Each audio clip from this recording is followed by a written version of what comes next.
हाँ तो मेरे प्यारे दोस्तों, स्वागत है आप सभी के आपके अपने चैनल पवन स्मार्ट स्टडी पर।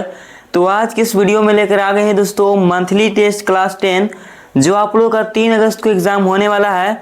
उसके लिए दोस्तों सामाजिक विज्ञान के ऐसे क्वेश्चन को लेकर आ गए हैं जो कि आपके एग्जाम की दृष्टि में काफ़ी ज़्यादा महत्वपूर्ण है। ठीक है, तो अंत तक बनेगा वीडियो में। अगर वीडियो पसंद लगेगी दोस्तों तो वीडियो कर दीजिएगा लाइक एंड चैनल पर नहीं होंगे चैनल को सब्सक्राइब कर बेल आइकन को भी ऑल जरूर कर लीजिएगा। और हाँ दोस्तों, अभी तक आप टेलीग्राम चैनल व्हाट्सएप चैनल पर नहीं जुड़े होंगे तो उसका जो लिंक है डिस्क्रिप्शन बॉक्स में दिया हुआ है, आप वहाँ से जुड़ सकते हैं। चलिए तो वीडियो को स्टार्ट करते हैं दोस्तों।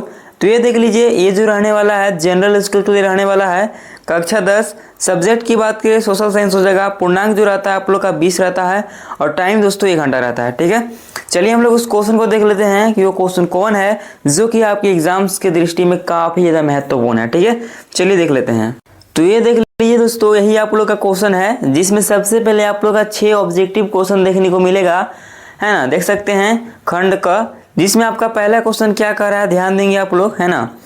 विभिन्न देशों के बीच तीव्र एकीकरण और परस्पर संबंध की प्रक्रिया को क्या कहा जाता है। ठीक है, तो यहाँ पर ऑप्शन देख लीजिए क्या क्या दिया है। ए में है दोस्तों उदारीकरण, बी में है राष्ट्रीयकरण, सी में है वैश्वीकरण और डी में है शहरीकरण, है ना।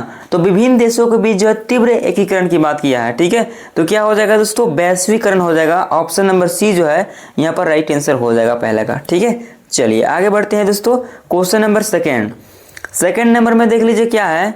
किसी राजनीतिक दल को राष्ट्रीय दल की मान्यता प्राप्त करने के लिए लोकसभा चुनाव में या 4 राज्यों के विधानसभा चुनाव में कुल मतदान का न्यूनतम कितने प्रतिशत मत प्राप्त करना आवश्यक है। तो यहाँ पर ऑप्शन देख लीजिए क्या क्या है। ए में है दोस्तों 4%, बी में है 5%, सी में है 6% और डी में है 8%, है ना। तो यहाँ पर क्या हो जाएगा दोस्तों, यहाँ हो जाएगा आप लोग का ऑप्शन नंबर सी, 6% जो है ये आप लोग का सही हो जाएगा। ठीक है, चलिए आगे बढ़ते हैं। क्वेश्चन नंबर 3 नंबर में देख लीजिए क्या है आप लोगों का क्वेश्चन। इंग्लैंड में सबसे पहले सूती कपड़ा मिलें किस दशक में खुली थी। तो यहाँ पर ऑप्शन है, ए में है दोस्तों 1730 के दशक में, बी में है 1760 के दशक में, सी में है 1790 के दशक में और डी में है 1820 के दशक में, है ना।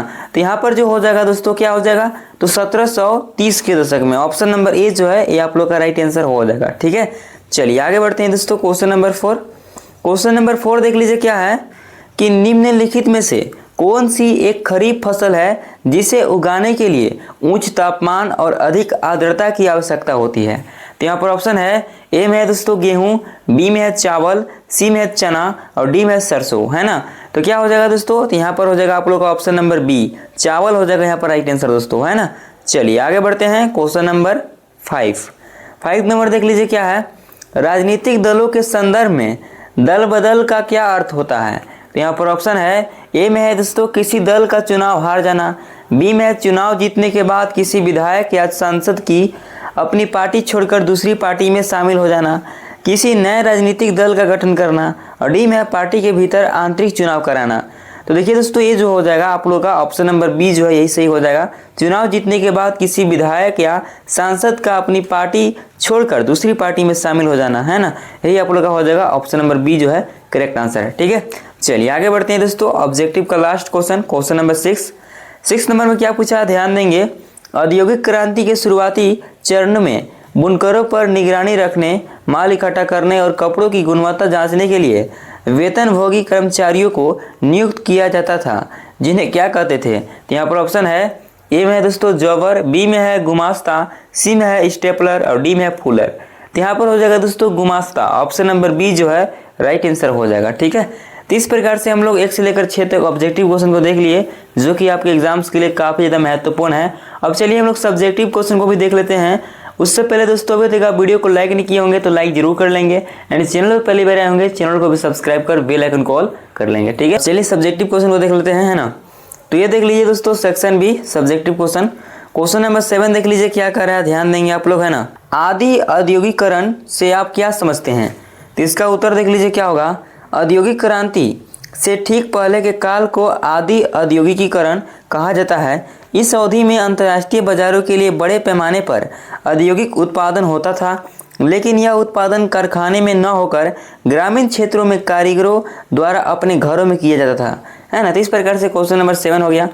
चलिए आगे देख लीजिए दोस्तों, क्वेश्चन नंबर 8 नंबर में क्या पूछा गया है, गहन जीविका कृषि की कोई 2 मुख्य विशेषताएं लिखिए। ठीक है, तो देख लीजिए इसका उत्तर क्या होगा। गहन जीविका कृषि की 2 मुख्य विशेषताएं निम्नलिखित है। पहला हो जाएगा दोस्तों, यह कृषि उन क्षेत्रों में की जाती है जहां भूमि पर जनसंख्या का दबाव बहुत अधिक होता है। ठीक है। दूसरा है दोस्तों, अधिक उत्पादन प्राप्त करने के लिए इसमें बड़े पैमाने पर जैव रासायनिक निवेशों और सिंचाई का उपयोग किया जाता है। ठीक है, ये हो गया।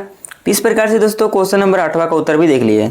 9 नंबर देख लीजिए क्वेश्चन क्या है, और ये जितना भी क्वेश्चन कराया जा रहा है दोस्तों बहुत ज़्यादा इंपॉर्टेंट है ना। देख लीजिए क्वेश्चन नंबर 9 क्या कर रहा है, किसी राजनीतिक दल के 3 प्रमुख हिस्से या अंग कौन कौन से होते हैं। उत्तर देख लीजिए क्या होगा इसका, किसी भी राजनीतिक दल के 3 प्रमुख हिस्से निम्नलिखित होते हैं। ठीक है, तो पहला यहाँ पर है दोस्तों नेता, जो पार्टी की नीतियां तय करते हैं। ठीक है। दूसरा है सक्रिय सदस्य, जो पार्टी के कार्यों को आगे बढ़ाते हैं। तीसरा है अनुयायी या समर्थक, जो पार्टी के विचारधारा में विश्वास रखते हैं और उसे वोट देते हैं। ठीक है, तो ये दोस्तों आप लोगों का 3 प्रमुख हिस्से होते हैं, है ना। इस प्रकार से हो गया। चलिए आगे बढ़ते हैं, क्वेश्चन नंबर 10वां नंबर क्वेश्चन देख लीजिए क्या है दोस्तों, ध्यान देंगे आप लोग। बहुराष्ट्रीय कंपनियों द्वारा विदेशों में निवेश करने के सबसे सामान्य तरीके कौन से हैं। ठीक है, तो देखिए इसका उत्तर क्या होगा दोस्तों, ध्यान देंगे आप लोग। बहुराष्ट्रीय कंपनियों द्वारा निवेश के 2 सबसे सामान्य तरीके हैं, है ना। तो पहला यहाँ पर है दोस्तों स्थानीय कंपनियों को खरीद लेना और उसके बाद अपने उत्पादन का प्रसार करना। ठीक है। दूसरा है स्थानीय कंपनियों के साथ संयुक्त रूप से उत्पादन की शुरुआत करना। तो यही आप लोग का 2 हो गया दोस्तों, है ना। चलिए आगे बढ़ते हैं, क्वेश्चन नंबर 11 जो कि सेक्शन सी के अंतर्गत आता है। ठीक है, तो ध्यान देंगे दोस्तों क्वेश्चन नंबर 11, है ना। क्या क्वेश्चन कर रहा है, राजनीतिक दलों के सामने मौजूद किन्हीं 2 प्रमुख चुनौतियों की व्याख्या कीजिए और सुधार के लिए कोई एक कानूनी उपाय सुझाइए। ठीक है, तो देखिए इसका उत्तर किस प्रकार से लिखेंगे आप लोग, राजनीतिक दलों की 2 प्रमुख चुनौतियाँ। ठीक है, पहला है दोस्तों आंतरिक लोकतंत्र का अभाव, है ना। अधिकांश राजनीतिक दलों में आंतरिक लोकतंत्र की कमी होती है, संगठनात्मक चुनाव नियमित रूप से नहीं होते, सारी शक्ति दल के शीर्ष नेताओं के हाथ में सिमट कर रह जाती है ना, जिससे साधारण कार्यकर्ताओं को आगे बढ़ने का अवसर नहीं मिलता। ठीक है, तो ये आप लोग का हो गया दोस्तों। आगे आप लोग का दूसरा है दोस्तों वंशवाद की चुनौती। कई दलों में शीर्ष पदों पर हमेशा एक ही परिवार के लोग काबिज रहते हैं। यह प्रवृत्ति लोकतंत्र के लिए हानिकारक है क्योंकि इससे अनुभवहीन या अयोग्य लोग भी उच्च पदों पर पहुंच जाते हैं। ठीक है, तो यही आप लोग का हो गया दोस्तों, है ना। अब देखिए इसे सुधार के लिए कानूनी जो है ना उपाय भी पूछा है, तो यहाँ पर लिख देंगे। क्या लिखेंगे, सुधार के लिए कानूनी उपाय। भारतीय संविधान में संशोधन करके दल बदल विरोधी कानून लाया गया है। इसके तहत यदि कोई निर्वाचित विधायक या सांसद चुनाव जीतने के बाद अपनी पार्टी बदलता है तो उसे अपनी सीट गंवानी पड़ती है। इस कानून से पैसों या पद के लालच में होने वाले दल बदल पर जो है ना काफ़ी हद तक रोक लगी है। ठीक है, तो ये आप लोग का हो गया दोस्तों क्वेश्चन नंबर 11 का उत्तर। अब चलिए क्वेश्चन नंबर 12 देख लेते हैं जो कि आप लोग का अंतिम क्वेश्चन रहने वाला है। क्या पूछा है कि वैश्वीकरण से क्या तात्पर्य है, भारतीय अर्थव्यवस्था पर वैश्वीकरण के पड़े सकारात्मक और नकारात्मक प्रभावों का विश्लेषण कीजिए। देखिए वैश्वीकरण का सबसे पहले अर्थ समझिए क्या होता है। विभिन्न देशों के बीच बाजारों, संस्कृतियों, प्रौद्योगिकी और लोगों के तीव्र एकीकरण तथा अंतर संबंध की प्रक्रिया को वैश्वीकरण कहा जाता है। इसमें बहुराष्ट्रीय कंपनियों है ना की भूमिका सबसे महत्वपूर्ण होती है। अब देखिए दोस्तों भारतीय अर्थव्यवस्था पर प्रभाव कैसा पड़ा, सकारात्मक नकारात्मक क्या क्या है ना, इस पर देखेंगे। सबसे पहले सकारात्मक प्रभाव देख लीजिए क्या पड़ा।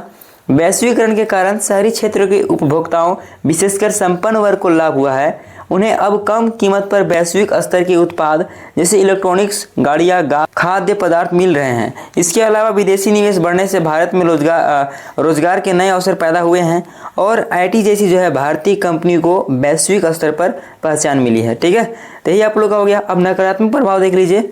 वैश्वीकरण ने भारत के छोटे और कुटीर उद्योगों को बुरी तरह प्रभावित किया है।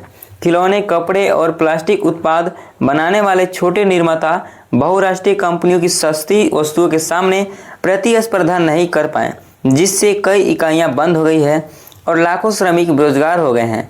इसके अतिरिक्त श्रमिकों को रोजगार की सुरक्षा कम हुई है ना, क्योंकि कंपनियां अब लचीले श्रम कानून के तहत काम करती है।